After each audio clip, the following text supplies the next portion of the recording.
ملک الموت کی پرواز، خدا جانے وہ میرے کچھ لگتے کون تھے۔ رنگ پورہ میں ان کا ایک عقیدت مند رہتا تھا۔ حافظ صاحب جب سیالکوٹ تشریف لاتے تو اس کے پاس ضرور جاتے۔ بیچارہ ہاتھ پاؤں سے محتاج، اوپر سے عیال داری بھی تھی، بس وہ خدائی بھروسے زندگی کے دن کاٹ رہا تھا۔ حافظ صاحب کی بہت سی جیبوں میں ایک جیب اس تاج دین کے نام کی بھی تھی، جس میں وہ اس کا حصہ جمع کرتے رہتے۔ اس روز بھی وہ مجھے گھسیٹتے ہوئے اس کے ہاں جیب والی امانت پہنچانے جا رہے تھے۔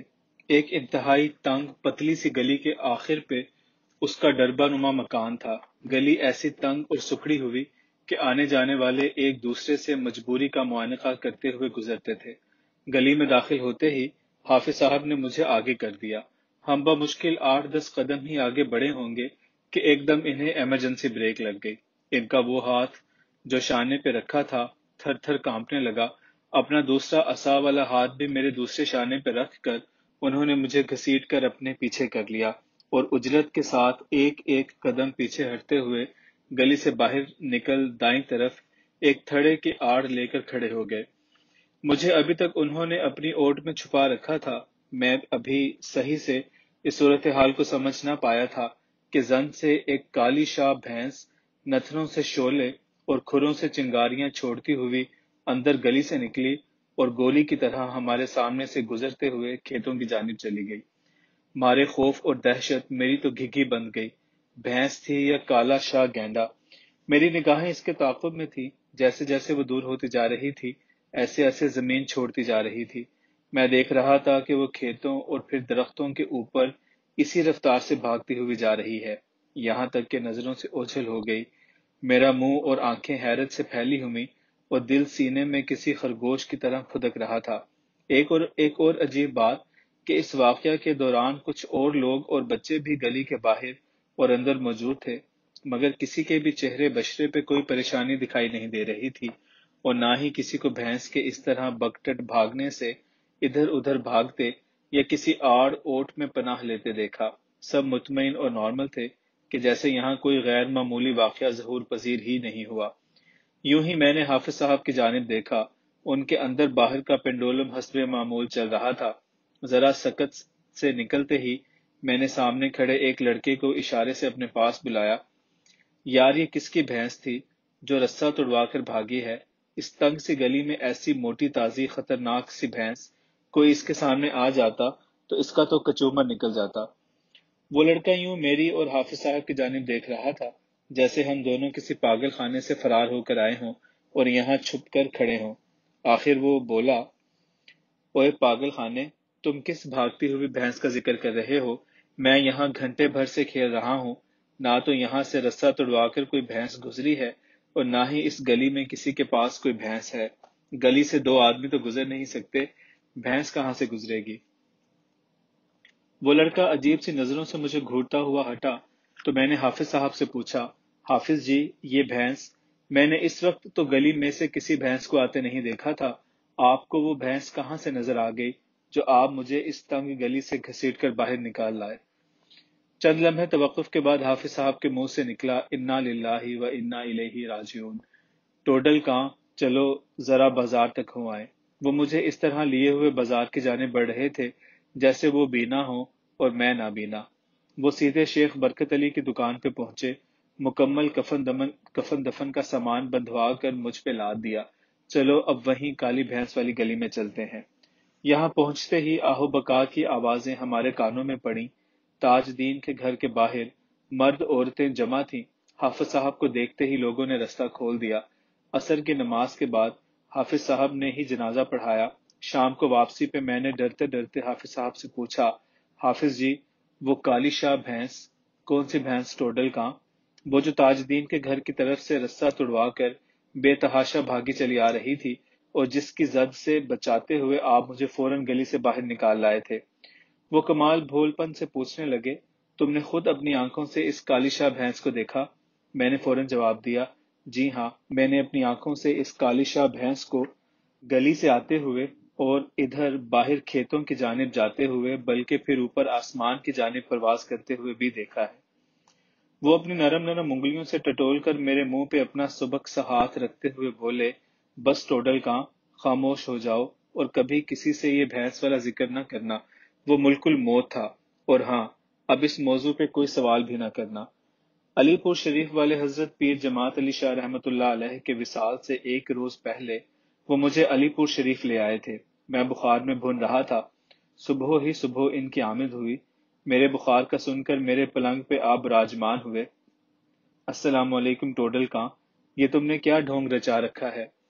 میری بجائے میری بہن نے جواب دیا، حافظ جی، کاکے کو 2 روز سے سخت بخار ہے، یہ کھاتا پیتا بھی کچھ نہیں اور دوائی بھی نہیں لیتا۔ ٹٹول ٹٹول کر انہوں نے میری ٹانگیں دریافت کر لی تھیں۔ پولے پولے دابتے دابتے وہ میرے پیٹ اور سینے تک آ پہنچے، اور عین دل کے اوپر ہلکا سا دباؤ ڈال کر وہ میری گردن، ٹھوڑی، منہ، ناک، آنکھیں، ماتھا اور پھر سر تک آ پہنچے۔ اندر کی جیب سے چند بڑے بڑے شیریں قسم کے املوک نکالے، بیج علیحدہ کر کے اپنے منہ میں رکھ لیے۔ چند لمحے چبانے اور نرم کرنے کے بعد شہادت کی انگلی سے میرے منہ میں ڈال دیے اور میری ماں جی سے کہا، ٹوڈل کان کے کپڑے نکال لائیں، ہم ابھی اسی وقت علی پور شریف جا رہے ہیں۔ ماں جی نے جواب دیا، یہ 2-3 روز سے بخار میں پھنک رہا ہے، کمزوری سے اپنے قدموں پہ تو کھڑا ہو سکتا نہیں، اور آپ اسے علی پور لے جا رہے ہیں۔ حافظ جی نے مسکرا کر فرمایا، آپ کپڑے تو لائیں، یہ بالکل ٹھیک ٹھاک ہے۔ املوک کا ماشا دو ماشا ملیدہ میرے حلق سے نیچے کیا اترا، میرا 103 درجہ بخار کافور بن کر اڑ گیا۔ میں یوں اٹھ کر بیٹھ گیا جیسے کبھی بیمار ہی نہ ہوا تھا۔ حافظ صاحب نے میرے لیے بزوری کا شربت منگوایا، آدھا گھونٹ خود لے کر مجھے پلا دیا۔ اس کے فوراً بعد مجھے بیت الخلاء جانے کی ضرورت محسوس ہوئی۔ پھر منہ ہاتھ دھویا، کپڑے پہنے اور علی پور شریف جانے کے لیے تیار ہو گیا۔ گھر والے ہکے بکے سے ہم دونوں کو جاتے ہوئے دیکھ رہے تھے۔ میں ان خوش نصیبوں میں سے ہوں کہ اعلیٰ حضرت رحمت اللہ علیہ کی حیات میں بھی متعدد بار قدم بوسی کی سعادت حاصل ہوئی اور نماز جنازہ میں بھی شمولیت نصیب ہوئی۔ حافظ صاحب اپنی باطنی آنکھ سے ہر چیز کو صاف صاف دیکھ لینے پہ قادر تھے۔ میں نے کئی مرتبہ شرارت کی غرض سے حافظ صاحب کو آزمایا، مگر وہ کبھی میرے چکر میں نہیں آئے، بلکہ میرے چکر کو چکر دے کر انہوں نے مجھے ہی چکرا دیا۔ میں نے پہلے بھی کہیں لکھا ہے کہ مجھے چوری کی عادت تھی۔ گھر میں ہلکی پھلکی وارداتوں کے علاوہ، ہمسایوں، مسجدوں اور مزاروں کے علاوہ جہاں کہیں موقع لگتا میں اپنا کام کر جاتا تھا، مگر میری چوریاں ہوتی بڑی معصوم اور بے ضرر سی تھیں۔ مثلاً کھانے پینے کی چیزوں کی چوریاں، مرغیاں، کبوتر، اسکول کی کتابیں، مسجد کے لوٹے کا تیل، مزاروں پہ پڑے ہوئے پیسے، یا پھر کسی نئی فلم کے لیے گھر میں 2-4 آنے کی چوری۔ اسی طرح ہم نے حافظ صاحب کو ایک آسان ٹارگٹ یا آسامی سمجھ کر دوستی بڑھائی تھی کہ چلو وقتاً فوقتاً ان پہ ہاتھ صاف کرنے کی مشق کیا کریں گے، مگر وہی بات کہ ایک در بند ہوتا ہے تو 70 در کھلتے ہیں۔ ان کی 2 آنکھیں کیا بند تھیں، 140 آنکھیں کھلی ہوئی تھیں۔ ان گنت واقعات ہیں، کس کس کو لکھوں۔ ان کے پرانے جاننے والے کہتے تھے کہ ان کے پاس جنات بھی ہیں، اور چھوٹے بڑے سینکڑوں ہمزاد اور موکل تو ان کی پگڑی کی تہوں، چنٹوں، سلوکے کی جیبوں، اچکن کے اندر اور شلوار کے نیفے میں دھرے پڑے رہتے ہیں۔ یہ بھی سنا کہ وہ ان جنوں، ہمزادوں اور موکلوں کے اپنے ڈنڈے سے پٹائی بھی کر دیتے تھے۔ ہم بھی اس چکر میں تھے کہ کسی طرح حافظ صاحب کی خدمت سیوا کر کے ایک آدھ جن اور 2-4 موکلوں سے دوستی گانٹ کر خوب فائدہ اٹھائیں، دوستوں پر روب ڈالیں، خوب روپیہ پیسہ ہو، جہاں دل چاہے گا جن اور موکلات کے ذریعے پہنچ جایا کریں گے۔ گمشدگان کی خبر لگانا، چوروں کا پتہ چلانا، فیل پاس ہونے کی پیشن گوئیاں کرنا۔ ویسے حافظ صاحب بذات خود بھی کسی جن یا موکل سے کم نہ تھے۔ ان کا کھانا پینا، چلنا پھرنا، علم و فضل، کمالات و تصرفات، ڈیل ڈول، لہجہ کا ایسا کھرج بول، کسی انسان کا کم اور کسی جن کا زیادہ لگتا تھا۔ گھوڑے، گدھے، کتے، بلیاں، گائیں، بھینسیں انہیں دیکھتے ہی بدک اٹھتے تھے۔ ہوائی، افلاکی اور ارضی نادیدہ مخلوقات ان کے مشک سونگھتے ہی نقل مکانی کر جاتی تھیں۔ کشف القبور بھی تھا۔ سفر میں میرا ہاتھ ایسے مضبوطی سے جکڑتے کہ میری کمزور سی ہڈیاں تڑکنے لگتی۔ میں کسمساتا تو ڈپٹ کر کہتے، اوے یحییٰ خانے، پٹھانے ٹوڈل کاں، بے وقوفا، میرے ہاتھ میں ہاتھ مضبوطی سے دیا کر، میں تیری بیٹری چارج کرتا رہتا ہوں۔ تیرے اور تیرے سلسلے، آل اولاد کی خوشبو، دافع شر، اور جہاں قدم پڑیں گے وہاں ابلیسی حشرات نابود ہو جائیں گے، یعنی قدم درویشاں رد بلا۔ بلیات کا جلوس، چلائے ماکوس۔ سیالکوٹ چھاؤنی کے ذرا آگے کھروٹا سیداں ایک چھوٹا سا گاؤں ہے۔ وہاں کے چند سادات گھرانوں سے حافظ صاحب کی یاد اللہ تھی۔ سیالکوٹ آنا ہوتا تو وہاں بھی جانا لازمی ٹھہرتا۔ اکثر ایسا بھی ہوتا کہ اسٹیشن سے نکل کر ادھر ہی یوں رخ کر لیتے کہ ہمیں کانوں کان خبر نہ ہوتی۔ جب ہمارے ہاں تشریف لاتے تو پتہ چلتا کہ موصوف تو کئی دنوں سے سیالکوٹ کی نگری میں پدھارے ہوئے ہیں۔ کھروٹا سیدان کے سادات ان سے بڑی عقیدت اور مرافقت رکھتے تھے۔ یہاں کے ایک سید زادے کا جنات رجال الغیب سے ایک تعلق خاص تھا۔ گاؤں سے بہت پرے ہٹ کر ان کا حجرہ تھا، جہاں یہ دنیا جہاں سے بے نیاز اپنے مجاہدوں وظیفوں میں جٹے رہتے تھے۔ محدود سے چند قریبی افراد کے علاوہ کوئی اور ان کے حجرے کی طرف رخ نہ کرتا کہ ادھر جنات اور ہوائی مخلوق کا پہرا رہتا ہے۔ میں حافظ جی کا ہاتھ پکڑے یہاں کئی مرتبہ آ چکا تھا، لیکن جب بھی آیا دن کے اجالے میں ہی آیا اور ہمیشہ شام پڑنے سے پہلے واپس گھر پہنچ جاتا۔ حافظ جی اور شاہ صاحب اندر حجرے میں بیٹھ جاتے اور میں باہر ادھر ادھر درختوں پہ طوطوں کے انڈے بچے تلاش کرتا رہتا، کیونکہ حجرے کے اندر جانے یا جھانکنے کی جرت تھی اور نہ اجازت۔ شنیدن تھا کہ حجرے کے اندر شاہ صاحب نے بوتلوں، کجوں اور مرتبانوں میں جنات، موکل اور شیش ناگ قید کر رکھے ہوئے ہیں۔ جس جگہ یہ محل وقوع تھا اس کے جنوب میں شہر اور مشرق میں چھاؤنی کا علاقہ تھا۔ درمیان میں ایک نالہ گزرتا تھا جو چھاؤنی کی حد بندی کا کام دیتا تھا۔ حجرہ کیکروں، بکائن اور کانٹے دار جھاڑیوں کے ایک چھوٹے سے ذخیرے کے درمیان واقع تھا۔ آبادی والے دیہات اس جگہ سے خاصے دور دور تھے۔ یہاں تک پہنچنے کے لیے کچی پکی سڑک یا کوئی باقاعدہ راستہ بھی تو نہیں تھا۔ چھاؤنی والے نالے کے چھوٹے سے پل کو عبور کریں تو بائیں جانب ایک پتلی سی پگڈنڈی کرونڈی سانپ کی مانند کھیتوں کے درمیان سے بل کھاتی ہوئی نکلتی دکھائی دیتی ہے۔ اس پہ چل نکلیں تو بہت دور درختوں کا ایک جھنڈ نظر آتا ہے۔ ایک عام رفتار سے آڑے ترچھے راستوں پہ ٹوئے ٹبوں سے بچتے سنبھلتے آخرکار پون یا پورے گھنٹے میں شاہ صاحب کے ڈیرے پہ پہنچا جا سکتا تھا۔ پاس پہنچے تو ذخیرے کے گرد خودرو کانٹے دار جھاڑیوں کی باڑ سی دکھائی دیتی ہے۔ اندر داخل ہونے کے واحد راستے کے باہر شیشم کے درخت کے موٹے تنے پہ ایک نمایاں بورڈ ٹھکا نظر پڑتا ہے، آستانہ سید معصوم علی شاہ گیلانی اویسی۔ یہ شار عام نہیں، بغیر اجازت ذخیرے میں داخل ہونے کی سختی سے ممانعت ہے۔ شاہ صاحب جمعرات کے روز صرف باوضو صوم و صلات کے پابند حضرات سے بعد از نماز ظہر بوڑھ والی مسجد میں ملاقات کرتے ہیں۔ بچوں، عورتوں اور نظر نیاز لانے والوں سے معذرت۔ ان امور کی پابندی نہ کرنے والا اپنے معاملے کا خود ذمہ دار ہوگا۔ ہم جب بھی یہاں آئے تو اپنے سوا کبھی کوئی اور نظر نہ آیا۔ کئی بار جمعرات کے روز بھی یہاں آنا ہوا، تب بھی کوئی ملاقاتی یا کوئی فرد آس پاس دکھائی نہ دیا۔ عجیب پرہیبت اور پراسرار جگہ تھی، شاید اسی لیے ادھر کوئی منہ نہیں کرتا تھا۔ ذخیرے کے چاروں اطراف چار چار کھیتوں کا رقبہ بغیر کسی کھیتی باڑی کے تھا، بالکل یوں جیسے یہاں دن رات گھوڑے دوڑتے رہتے ہوں۔ بھر بھری نرم نرم مٹی، کھروں کے نشان۔ اس قسم کی جگہ اور زمین اکثر گھوڑوں کے فارموں یا گھڑ دوڑ کے میدان میں ہوتی ہے، جہاں زیادہ تر بچھڑوں گھوڑوں کی تربیت کے سلسلہ میں آمد و رفت رہتی ہے، مگر یہاں بلکہ دور دور تک ہم نے کوئی بھی گھوڑا یا چوپایا نہیں دیکھا تھا، جبکہ زمین پہ کھروں کے نشان یوں دکھائی دیتے تھے کہ جیسے ابھی ابھی اس ذخیرہ کے گرد سینکڑوں گھوڑے چکر لگاتے رہے ہوں۔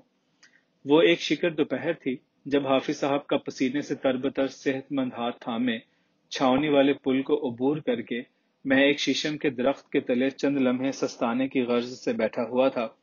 بھر گرمیاں اور دوپہر، جب سورج سوا نیزے پہ کھڑا ہوا ہو تو باہر قدم دھرنا بڑے جگرے کا کام ہوتا ہے، مگر حافظ صاحب اور مجھ جیسا افلاطونی ہم دونوں باہر کے اندھوں اور اندر کے سندھوں کے لیے گرمی سردی، صبح دوپہر، شام یا رات کوئی اہمیت نہیں رکھتے۔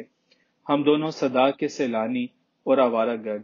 سیالکوٹ آمد پہ ہم دونوں ایک دوسرے کے لیے لازم و ملزوم، میں ان کا ظاہر اور وہ میرے باطن تھے۔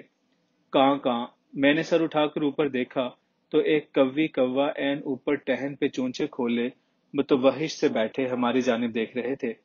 حافظ صاحب ایک اونچی جگہ پہ بیٹھے تھے اور میں ان کے قدموں میں قدرے نیچے ان کا ہاتھ تھامے بیٹھا تھا۔ کان کان کی آواز دوبارہ سنتے ہی وہ اچانک مضطرب سے ہو گئے۔ ان کے چہرے اور آنکھوں کے ڈیلوں کی گردش تیز ہو گئی، ہاتھ تھر تھر کانپنے لگے۔ نتنے پھلا کر چھاؤنی کے پل کی جانب سر موڑتے ہوئے انہوں نے مجھے کھینچ کر اپنی گود میں گھسیٹ لیا، تیزی سے اپنی چادر میرے چہرے اور شانوں پہ ڈال دی۔ میرے لیے یہ اچانک پیدا ہونے والی صورتحال کے بارے میں کچھ اندازہ کرنا بڑا مشکل ثابت ہو رہا تھا، کیونکہ حافظ صاحب نے مجھے اپنی چادر کے خیمے تلے بڑی مضبوطی سے دبا کے رکھا ہوا تھا۔ ان کے جسم اور اعضاء کے تشنج سے مجھے یہ سمجھنے میں کچھ دیر نہ لگی کہ یقیناً کوئی ایسی افتاد ضرور ٹوٹی ہے جس سے محفوظ و معمون رکھنے کی خاطر انہوں نے خود مرغی بن کر مجھ معصوم چوزے کے مانند اپنے پروں کی عافیت میں چھپا لیا ہے۔ 3-4 منٹ بعد مجھے محسوس ہوا کہ ان کے جسم کی سنسناہٹ قدرے مدھم اور ہاتھ بازوؤں کی گرفت بھی چنداں ڈھیلی ہوئی ہے۔ انہوں نے آہستہ سے مجھے اپنی چادر کے نیچے سے یوں باہر نکالا جیسے مرغی اپنے چوزے کو چیل بلی کے دفان ہونے پہ مطمئن سی ہو کر باہر نکالتی ہے۔ اندھیرے سے باہر اجالے میں آتے ہی میں نے آنکھیں پھاڑ پھاڑ کر دائیں بائیں دیکھنا چاہا کہ چیل یا بلی کہاں ہے، کدھر گئی ہے، مگر دور دور تک سوائے لو کے لہراتے ہوئے سرابوں اور بگولوں کے اور کچھ دکھائی نہ دیا۔ سر نے ہوڑے ہوئے درخت، جھلستے ہوئے کھیت اور اوپر پھنکتا ہوا سورج۔ اب تو اوپر درخت پہ کاں کاں کرتے ہوئے کوئی کوے بھی نہیں تھے، جن کی کاں کاں سننے کے بعد حافظ جی نے مجھے دبوچ کر اپنے گھٹنوں پہ اوندھا کر دیا تھا۔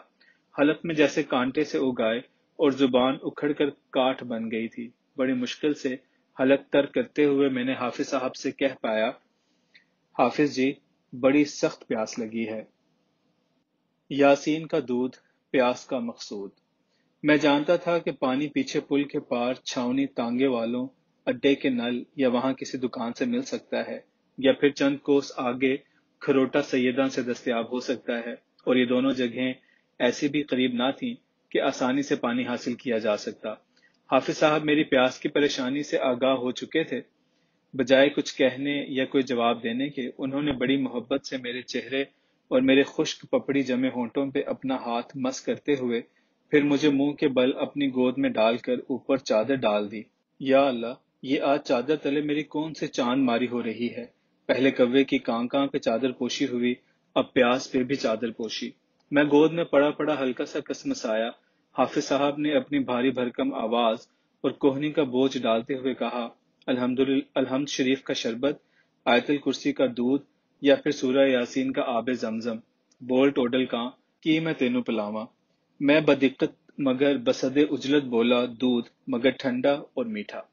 وہ اسی انداز میں بولے، تو پھر جلدی سے آیت الکرسی سناؤ تاکہ تمہیں ٹھنڈا، میٹھا اور پر لطف اللہ کا نور پلائیں۔ حلق میں تھور اور زبان پہ کانٹے اگے ہوئے تھے۔ آیت الکرسی پڑھنے کا کہاں سے یارہ لاتا۔ فوراً کسی نہ کسی طرح حلق اور لب و زبان تر کر کے آیت الکرسی شروع کر دی۔ کبھی بچپن میں مجھے عادت سی پڑ گئی تھی کہ دعا کے علاوہ بھی میں کوئی سورت یا آیت پڑھنے کے بعد آمین ضرور کہا کرتا تھا۔ اسی طرح ابھی میں نے لشتم پشتم آیت الکرسی پڑھنے کے بعد زور سے آمین کہا تاکہ حافظ صاحب اب مجھے جلدی سے میٹھا دودھ پلوا دیں۔ اب انہوں نے ہولے سے ہاتھوں کی گرفت ہلکی کر کے میرے اوپر سے چادر سرکائی۔ میں آنکھیں پٹ پٹاتے ہوئے آس پاس دودھ کھوجنے لگا جو مجھے کہیں نظر نہ آیا۔ اب میرا کسی نہ کسی طور مایوس ہونا ایک لازمی امر تھا۔ میں نے ان کی جانب دیکھتے ہوئے پوچھا، میرا دودھ؟ وہ حسب معمول اپنی آنکھوں کے ڈیلوں کو اوپر نیچے دائیں بائیں گھماتے ہوئے مسکرائے، بولے، تمہیں تو صبر کی لاگ تک نہیں لگی، تلی پہ سرسوں جماتے ہو، ذرا صبر کرو، ذرا صبر تو کرو بے صبرے۔ میں بھی ترت بولا، آپ نے بھی تو مجھے جلدی سے آیت الکرسی پڑھنے کے لیے کہا تھا جو میں نے سنا دی۔ اب آپ بھی فوراً سے پہلے مجھے دودھ پلائیں، بہت سخت پیاس لگی ہوئی ہے۔ وہ پیار سے میرے سر پہ ہلکی سی چپت چمکاتے ہوئے بولے، اٹھو اور جا کر وہ سامنے کیکر کے پیچھے سے دودھ اٹھا لاؤ۔ میں اٹھا اور قدم بڑھاتے ہوئے کیکر کی جانب لپکا۔ کیکر کے تنے کے پیچھے ایک چھوٹی سی مٹی کی روغنی سراہی نظر آئی جس پہ سرخ رنگ سے بڑے خوبصورت اور عجیب و غریب سے نقش و نگار بنے ہوئے تھے، ایک چھوٹی سی کچی اینٹ کے اوپر دھری ہوئی تھی۔ اس کے فراخ منہ پہ مٹی کی چپنی پہ کالے رنگ کا ایک چھوٹا سا رومال پڑا ہوا تھا۔ الہی، شکر دوپہرے اس ویرانے میں جہاں دور کوئی متنفس دیکھنے کو نہیں ملتا، یہ نعمت با اہتمام یہاں کون دھر گیا ہے؟ چند ثانیے استجاب سے اسے تکتا رہا، پھر 2 قدم آگے بڑھ کر انگلیوں کی پوروں سے اس پہ پڑے ہوئے رومال کو مس کیا۔ سیاہ بانات کے نرماہٹ میں ایک عجیب سی ٹھنڈک تھی۔ جب یقین ہو گیا کہ یہ وہمہ نہیں، حقیقت ہے، تو میں نے بڑی رسان سے رومال کو اوپر سے اٹھا لیا۔ رومال کے ایک کونے کی 2 انگلیوں کی چٹکی میں رومال کے ایک کونے کو 2 انگلیوں کی چٹکی میں یوں پکڑ رکھا تھا جیسے وہ رومال نہ ہو، زہریلا بچھو یا لس لس کرتی ہوئی کوئی سیاہ ناگن کی دم ہو۔ سراہی کے منہ پہ سے چپنی کو اٹھایا تو گاڑھے دودھ کی 2-4 بوندیں چپنی کے پیندے سے ٹپک کر سراہی میں گر گئیں، جس کا مطلب تھا کہ سراہی بھری ہوئی ہے۔ چپنی کے اٹھانے سے ایسی یخ جھرجھری سی آئی جیسے میں نے برف کے ٹکڑے کو اٹھا لیا ہو۔ دوسرے ہاتھ سے سراہی کو چھوا تو وہ بھی یخ بستہ تھی۔ دونوں ہاتھوں سے تھامے سراہی اٹھا کر حافظ صاحب کے پاس لے آیا۔ حافظ صاحب، یہ دودھ سے لبالب سراہی کہاں سے آئی؟ اتنی ٹھنڈی ٹھار کہ جیسے ابھی ابھی اسے کوئی برف خانے سے نکال کر لایا ہو۔ اچھا اچھا، اب باتیں نہ بناؤ اور نہ ہی کچھ پوچھ گچھ کرو، آرام سے بیٹھ کر گھونٹ گھونٹ پیو اور اللہ کا شکر ادا کرو۔ میں نے خشک ہونٹوں پہ زبان پھیرتے ہوئے کہا، لیں پہلے آپ پئیں۔ نہیں، پہلے تم پیو، تمہیں زیادہ پیاس لگی ہے۔ بسم اللہ کہہ کر میں نے دونوں ہاتھوں سے کجا تھام کر ہونٹوں سے لگا لیا۔ بظاہر تو یہ دودھ ہی تھا، گاڑھا، شیریں، خوشبودار، جیسے اسے انگبیں، مغزیات اور کیوڑے میں رچایا بسایا گیا ہو۔ ایسا فرحت بخش اور تسکین آور کہ کیف و لطف سے میری آنکھیں مند گئیں۔ 1 2 3 4، پھر 5ویں پنجتنی گھونٹ پہ میں ہوش و ہوشنگ سے فارغ ہو گیا تھا۔ الوہی انبساط و التفات اور ابلیسی مستی و تلذذ میں یہی ایک نمایاں فرق ہوتا ہے کہ الوہی رنگ پھیکا پڑتا ہے اور نہ ہی اس کا انگ چھوٹتا ہے۔ یہ سرور سرمدی ہوتا ہے جس میں اتر کر انسان ہو میں غرق ہو جاتا ہے، جبکہ نجس ابلیسی مستی و تلذذ وقتی طور پہ اوپری سی غنودگی پیدا کرتا ہے، اور جب اس غنود کا مطلع صاف ہوتا ہے تو طبیعت میں تقدر اور تفکر میں سرانت سی پیدا ہو جاتی ہے۔ انسان شگفتگی اور سرشاری کے بجائے شرمندگی اور شکایت سے محسوس کرتا ہے۔ سراہی ہاتھ سے خود چھوٹی یا حافظ صاحب نے اچکی تھی، کچھ بھی تو یاد نہ تھا۔ آنکھ کھلی تو منظر بدل چکا تھا۔ میں شاہ صاحب کے حجرے کے باہر آم کے پیڑ کے نیچے نرم نرم گھاس پہ دائیں کروٹ لیے لیٹا پڑا تھا۔ سپہر لد چکا اور شام کے سائے ابھر رہے تھے۔ ایک زمانہ میں نیم و آنکھوں سے جاگو میٹی نیند کے مزے لوٹتا رہا۔ پرندوں کی مترنم چہچہاہٹ، شام کے پہلے پہر کی پروائی، اشجار و سبزہ کی فرحت بخش مہکار، سکوت، سکون اور سہج سہاتا نے ایک بار پھر مجھے سلا دیا ہوتا اگر ایک کالے کوے نے اپنی چونچ سے اے موٹا سا گولر تاک کر میری کنپٹی پہ نہ دے مارا ہوتا۔ میں ہڑبڑا کر اٹھتے ہوئے اکڑوں بیٹھ گیا۔ اوپر تاڑ کر تاکا تو کوا اڑ گیا۔ ادھر خواب خمار کے پروں میں ہوا بھرنے لگی تو خرد و حواس کے خمسے بھی بیدار ہو گئے۔ وہ چھاؤنی کے نالے والی پلی کے پار شیشم کے درخت کے سائے میں دم درست کرنے کے لیے بیٹھنا، پھر یکدم حافظ صاحب کا مجھے اپنی گود میں گھسیٹ کر اوپر کالی چادر کا تان دینا، دھڑ دھڑ بھگڑ بھگڑ کی آوازیں جیسے 2-4 نہیں، سینکڑوں ہزاروں تیز روح تند خو دیو ہیکل افریت نما جانوروں کا گروہ گزر رہا ہو، پھر شدت سے پیاس کا محسوس ہونا، اظہار کرنے پر حافظ صاحب کا کہنا کہ الحمدللہ کا شربت، آیت الکرسی کا دودھ یا سورہ یاسین کا زمزم پیو گے۔ آیت الکرسی پڑھ کر دودھ طلب کرنا، پیڑ کی اوٹ میں نقشی مٹی کی سراہی کا ملنا، اور پھر میرا جرہ جرہ دودھ حلق سے نیچے اتارنا، اور پھر اب میں پوری طرح بیدار تھا۔ کھڑا ہو کر سوچنے لگا کہ حافظ صاحب تک کیسے رسائی ہو۔ ظاہر ہے کہ وہ کہیں اندر شاہ صاحب کے حجرے میں ہوں گے، اور وہاں جانا تو ایک طرف، محض سوچنے سے ہی جرت اور ارادہ کے پر دھواں چھوڑنے لگتے ہیں۔ میں حجرے کے قریب ہو کر ٹہلنے لگا کہ شاید حافظ صاحب کو میری بھنک پڑ جائے یا پھر مجھے ہی کوئی سرا سراغ مل جائے تو میں عرض کروں، قبلہ، شام کے شامیانے کی تنابیں کھچنی شروع ہو چکی ہیں، واپسی کا راستہ اندھیروں اور کھٹیلوں سے اٹا پڑا ہے، سوکھتے سوکھتے ادھر سے چل دیں تو ہم دونوں بچے بوڑھے بینا اور نابینا کے لیے بہتر ہوگا، مگر یہاں لالا تو تھا، موسیٰ نہیں مل رہا تھا۔ دو چار چکر حجرے کے گرد پورے کر لیے، ہنوز حافظ آباد نہیں پہنچے تھے۔ آخرش وہیں آ بیٹھے جدھر لیٹے بیٹھے اور اٹھے چلے تھے۔ اوپر شام کے شد اجالے سے تمتمائے آسمان پہ کونجیں مرغابیاں غول در غول اپنی شبگاہوں کے راستے پہ محو پرواز تھیں۔ شفق کی دھنک شفق کی دھنک نے ان کے پروں، استروں اور چونچوں پہ آتشی رنگت گوٹ کناری کے آنچل سے لہرا دیے تھے۔ طلوع اور غروب کے سمے سورج بڑی اجلت میں ہوتا ہے۔ گپ اندھیرے دیکھتے ہی دیکھتے ملجگے سے متلے منڈل میں تبدیل ہو جاتے ہیں، اور ادھر شام سمے جگر جگر اجالے نظروں کے سامنے ہی ماند پڑتے پڑتے بالکل ماندے پڑ جاتے ہیں۔ اب بھی یہی کچھ ہو رہا تھا۔ ذخیرے کے درخت بوٹے جیسے آسمان سے جا لگے ہوں، پرہول سا سناٹا، جھینگروں نے بھی سر چھیڑ دیے، اور دور دور دیہاتوں بستیوں کے کتوں کی بھوں بھوں بھی شروع ہو گئی تھی۔ میرے اللہ، میں کہاں پھنس گیا؟ حجرے میں ایسا سناٹا اور تاریکی کہ جیسے صدیوں سے ادھر کوئی پشا تک نہ گزرا ہو۔ حجرے کا دیہاتی قسم کا دروازہ ایسا بھاری اور خوفناک کہ چھونا کھٹکھٹانا تو کجا، محض ایک نظر دیکھنے سے ہی جسم میں جھرجھری سی کھید جائے۔ سامنے کھڑا میں سوچ رہا تھا کہ کیا کروں، کھٹکھٹاؤں، آواز دوں، یہیں خاموش کھڑا رہوں، یا پھر اکیلا ہی شہر واپسی کی راہ پکڑوں۔ کچھ دیر توقف کے بعد بلا ارادہ اور سوچے سمجھے میرے منہ سے دبی سہمی ہوئی آواز نکلی، حافظ جی، آپ کہاں ہیں؟ رات ہو گئی ہے، گھر واپس بھی جانا ہے۔